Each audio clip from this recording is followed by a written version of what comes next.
Hi and welcome to Lois and Morgana Davidson Art. It's Lois here, and today I'm going to share an exercise that I did recently, inspired by the wonderful abstract artist LOUISE FLETCHER, and I shall leave a link to the YouTube video demo of hers that inspired me to do this. I was feeling a bit stuck, a little bit stressed, and wasn't really sure on the direction that I was going with my art. So this sort of free-form creative exercise that I'm about to show you has been really helpful, as it's just enabled me to just let go, take the pressure off myself, and just create marks, washes and splashes of colour, thinking in terms of abstract landscapes, but without too much of an end goal in mind. Just to play and just to end up probably sticking these into my sketchbook. So I'm not looking to do a finished painting with these. I'm looking to loosen up and to really enjoy the process. So the first thing I've done is I've divided up my paper with washi tape into sort of uneven squares and rectangles.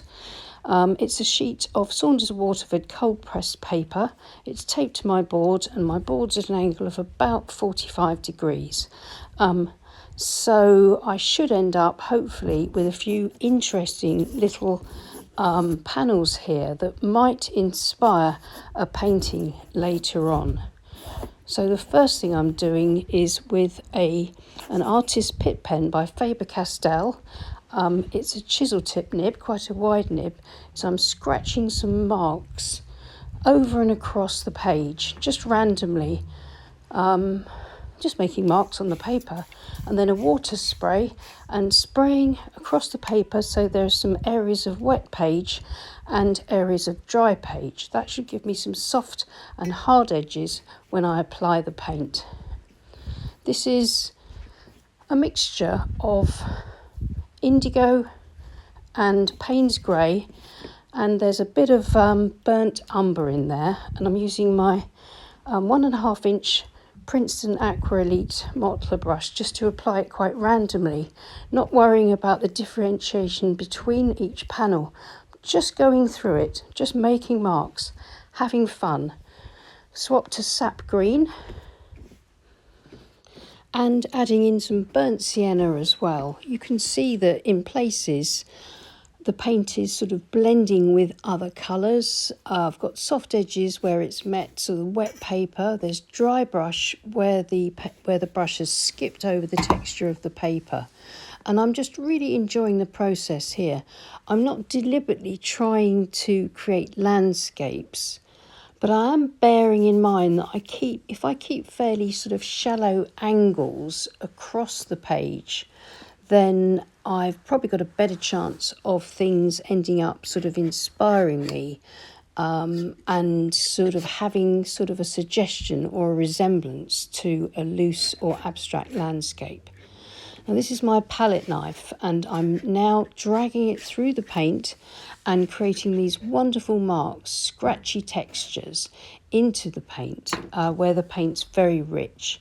I added some perylene green as well, which is a lovely dark greenish black, and that itself is really helping to add to the depth of tone here.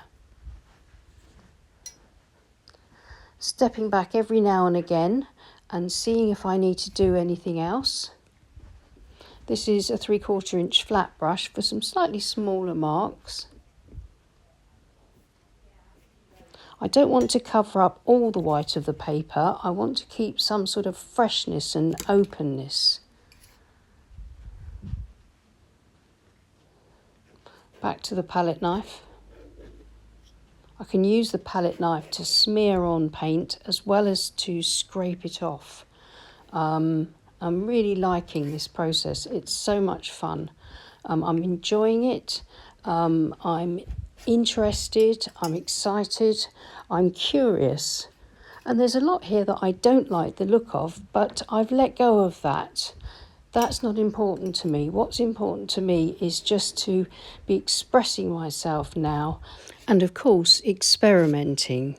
As I say, this is not for a finished painting. I have no goal in mind apart from curiosity as to what will happen if I try this process. So back with a mop brush and just a bit more water added here and there to spread a few of the washes. These sort of more transparent washes will contrast with the really thickly applied paint and the jagged scraped out marks. So more thick paint applied, very thick, straight from the tube.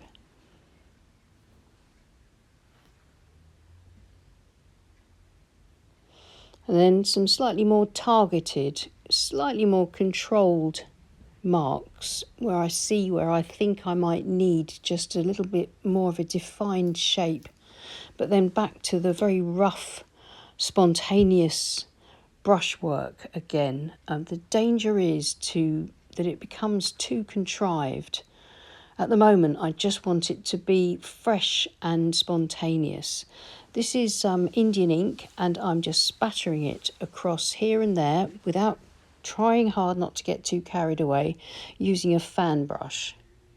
And the spatters are softening and diffusing where the paint is wet and staying as little tiny dots where the paper is dry. I can lift out with a tissue anywhere that I want to. Again, that gives me a slightly different mark, a different texture. Stepping back and having a look, I think coming to the end of this process at the moment, I just want to get on a richer green here. So this is mostly sap green with a bit of perylene green, very thickly applied across this part of the panel. And then dipping into the indigo, Payne's grey and burnt umber. And I'm going to put in some really nice darks here and there just to help the colours, tones and marks to really pop just before I leave it to dry. You can see I'm targeting the individual panels now, looking at each of them and thinking about darkening up mostly around the base of each panel. And we'll see if that is a mistake or whether it works once I remove the tape when I've finished painting. But at the moment I'm feeling drawn to add those darks at those points, and that's what I'm doing. So I think the point of this process is just to go with your instincts and play, have fun, and not worry about whether things aren't quite working. So just a fairly sort of strong geometric mark there. For some reason I felt that it just needed that there, so I'm strengthening that mark up, keeping it nice and strong. Nice sort of flat mark, and then going to add a bit to that and pull the paint through again with my palette knife, so that I drag the marks and some of the paint down into the washes that are already there.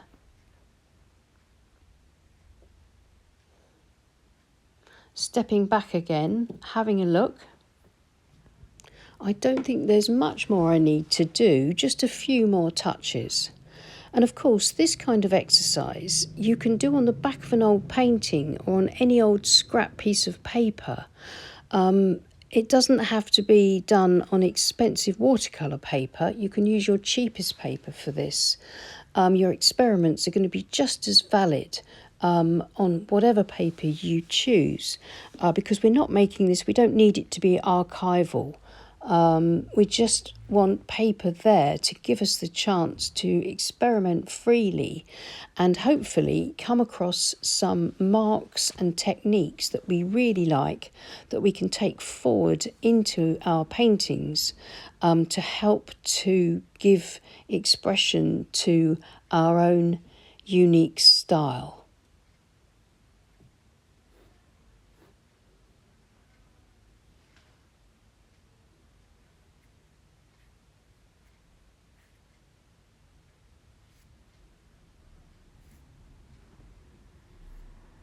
If you try this, then I'd recommend that you choose your own favourite colours and not necessarily use the same ones that I've used here, and try to go your own way with your experiments.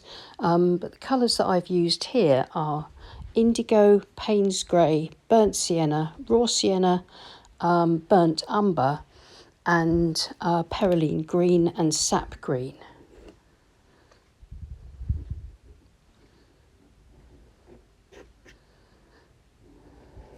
So I'm just sort of dropping a brush, picking up a palette knife, maybe going for the fine liner again in a bit, just for a few final marks.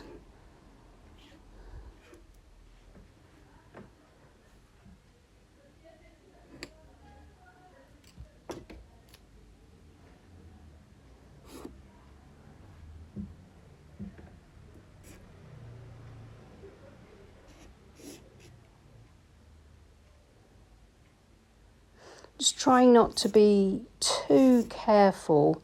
I think it's about time I stopped, because I can feel that I'm getting the urge to get a bit too fiddly and to mess around a bit too much with this.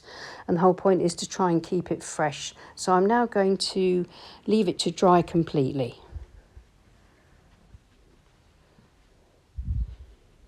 So here it is, it's just about dry. I'm a bit impatient, so I can still see a few wet bits where the paint's thicker. But as I say, I'm really impatient to see how this is going to look. So firstly, I'm going to remove the washi tape.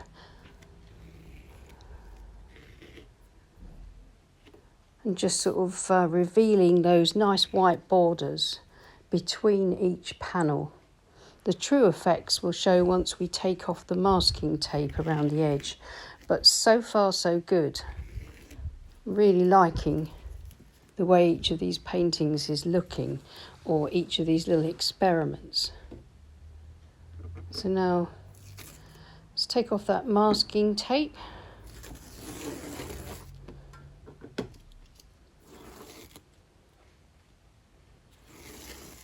I think the masking tape borders really helps, because then you feel more freedom to paint over the tape, if you see what I mean, which of course leads to some really expansive and expressive brush strokes.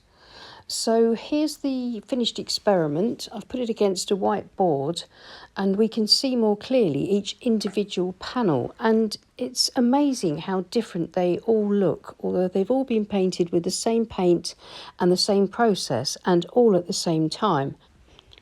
And I think there's something really fresh about them, and it's not just because of the spontaneous brushwork.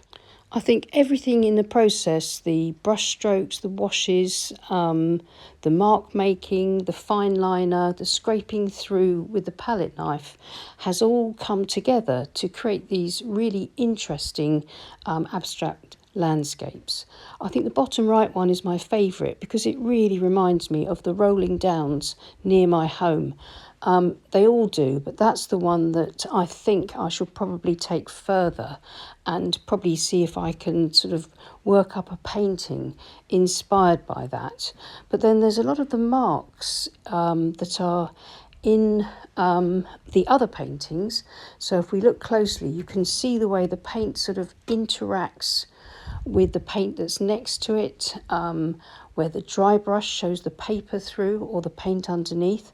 And of course the transparency of watercolour means that multiple brush strokes still reveal the brush stroke underneath. Well, I hope you enjoyed watching me try out this experiment inspired by the amazing work of Louise Fletcher. And don't forget to check her link out below, especially if you're feeling a bit stuck or you're wanting ways to try and find your own creative voice in your painting. So thank you so much for watching. Let me know what you think about this approach in the comments below, and I hope you try something sort of similar yourself, but choose colours that you feel drawn to, and just have lots of fun on the paper with those colours, and just enjoy the freedom of just making marks without any sort of true goal in mind, but just to try and discover effects and things and brush strokes that you really like, because these are sorts of things that could give you some ideas of the direction to take your painting in so that you can begin to develop a unique style. If you just try to sort of follow along with this demo that I've done, then you're just really sort of reiterating what I've discovered and not making any discoveries for yourself, which is why as with all of my tutorials, it's more the sort of methods and basic techniques that I'm trying to show you. And I'm always really, really happy if I hear that you've gone and taken the techniques and used them and applied them to your own paintings and your own ideas. If you found that helpful, then please leave us a thumbs up and subscribe to our channel if you haven't already. And if you click on the notification bell, then you will be notified whenever we post a new video. And if you're interested in more in-depth workshop style tutorials, then take a look at Morgana's Patreon page and mine. Both links are in the description below. We'd love to see you there. And of course, thanks to everyone that supports us on Patreon. We couldn't make this channel without you. Thanks everyone. Take care, have a great week, and I'll see you again soon. And happy painting. Bye.